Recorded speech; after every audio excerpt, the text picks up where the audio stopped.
What's up, ladies and gentlemen? Showtime is Blizzard Game with King's Critiques, and we're back for The Monster Wants to Eat Me. In the last episode, Hinako and Shiori got a little bit closer. Not in the literal sense as you're seeing on screen right now, but like on an emotional connection for now.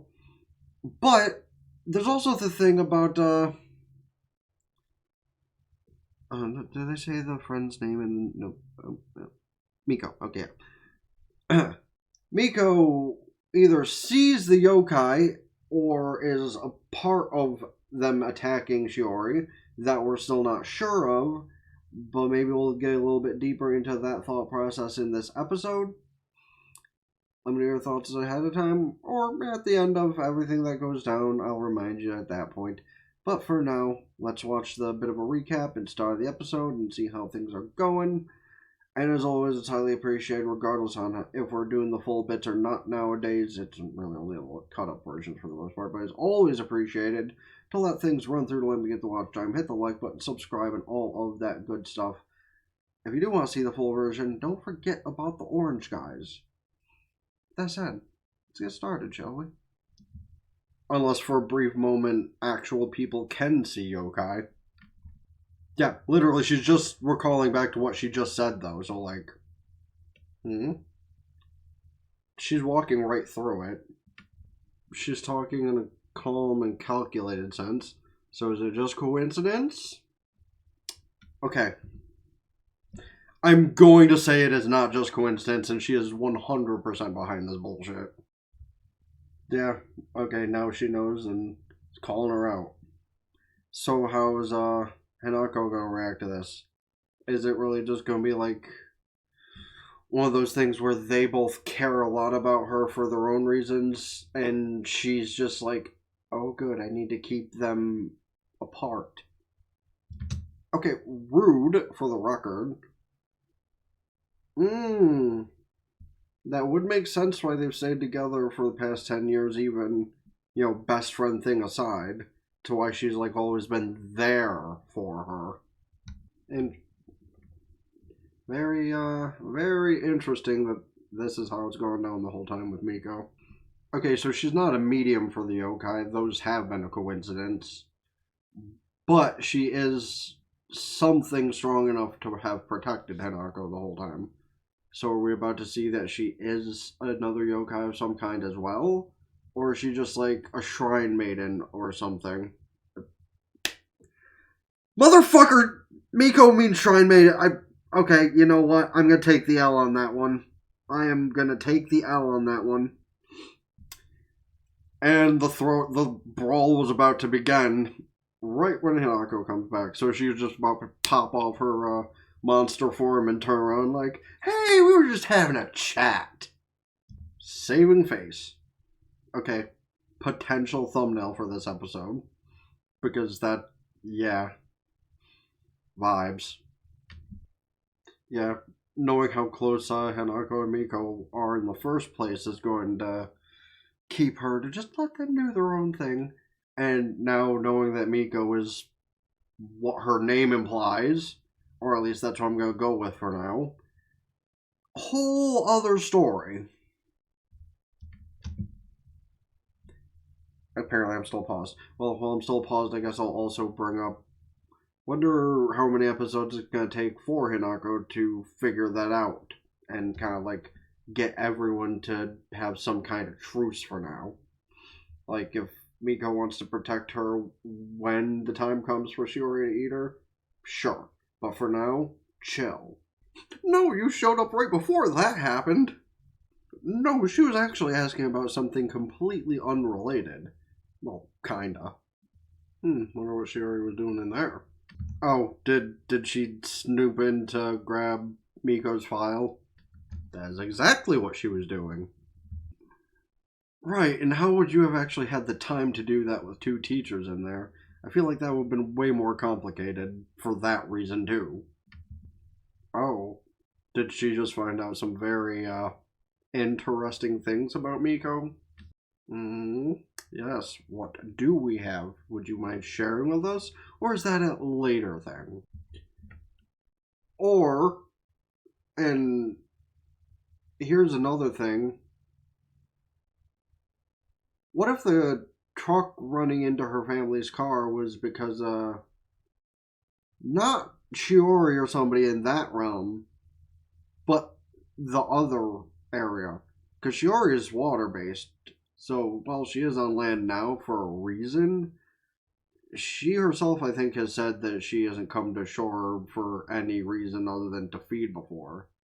So what if somebody else had a reason to maybe send a yokai into the truck, cause to go off course, hit that car, and unfold a whole wave of emotion? I mean, she has been protecting Hinako, but is it also for the same purpose as Shiori has been? Because we still don't know if she's on the full good side or if protecting her has been also for her own reasons. Yo, okay, but like her feeling on that cake is my feeling about some things that show up at like Taco Bell and shit. Like when they bring back those fucking rolled chicken tacos, those ones that are like fried and shit. I'm getting those so many times. Like those are so good 99% of the time.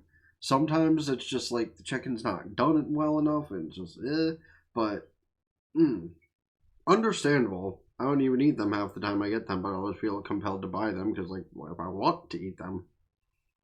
Or even things that are just brought back like every so often. Like those white chocolate crunch bars, forget about it. And Shiori shows up.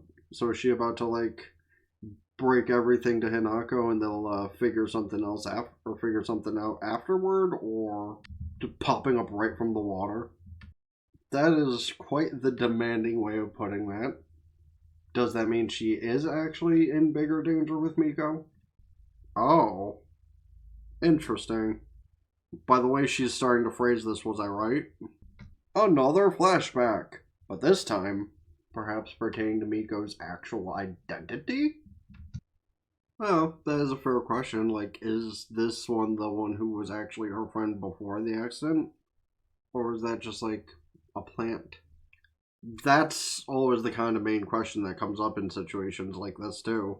When someone is like under suspicion of being maybe not human per se, though that question is starting to fracture again, but the person that she thinks they are.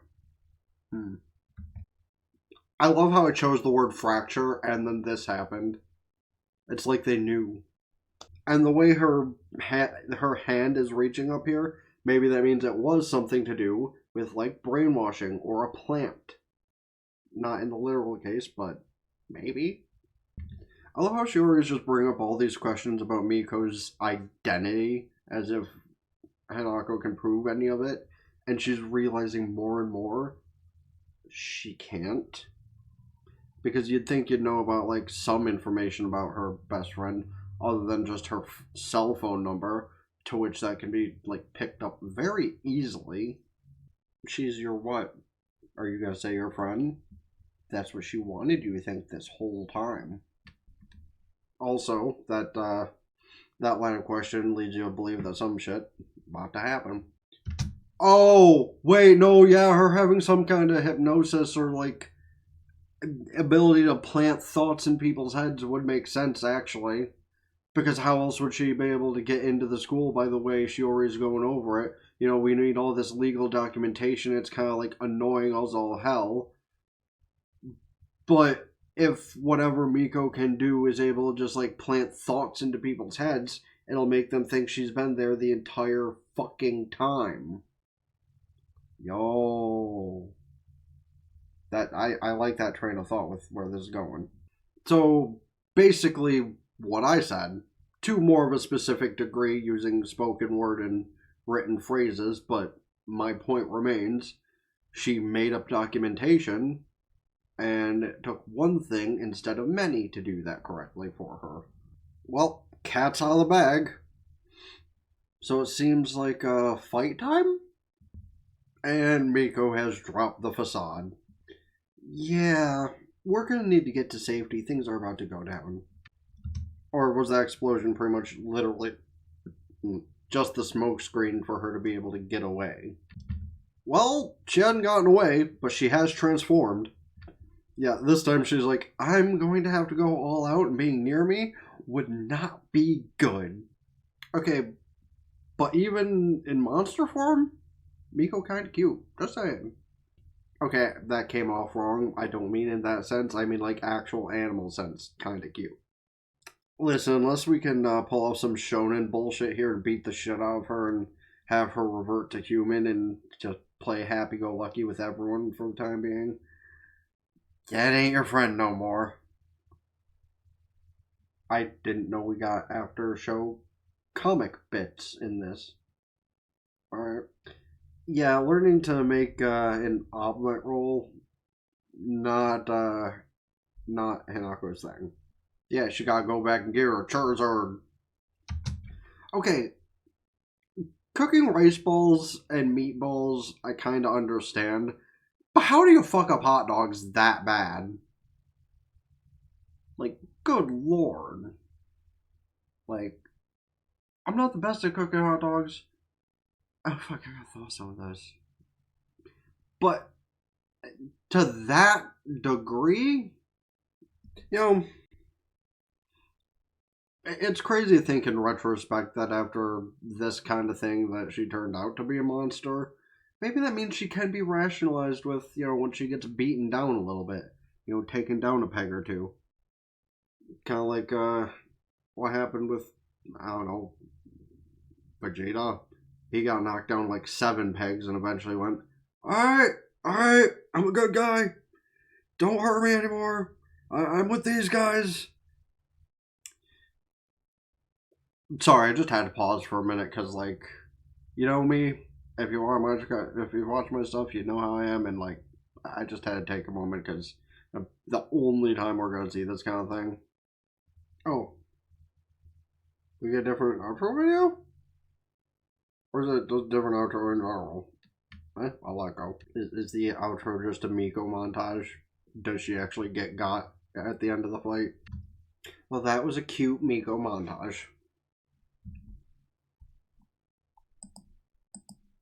Well, it seems like at least a percentage of what I've said thus far is correct. Whether Miko had to do with her parents dying or Shiori had to do with her parents dying or somebody that they know is to do with her parents dying, that's to be seen. But the fact that Miko is a yokai, that has come into light. And that doesn't surprise me at all. I kind of feel like she had something up with her since the beginning because, I mean, she doesn't have such a prominent part in the intro for no reason. Like, yeah, she could be, hey, here's just random Hugh girl who's really close to the main character and just like a minor annoyance to the secondary main character slash antagonist, question mark. Honestly, it's hard to tell if she's the actual antagonist or not, but it is at least interesting to see that some stuff has come out into light about her. As for a lot of things that's under suspicion, that's another story, but we will get into that soon.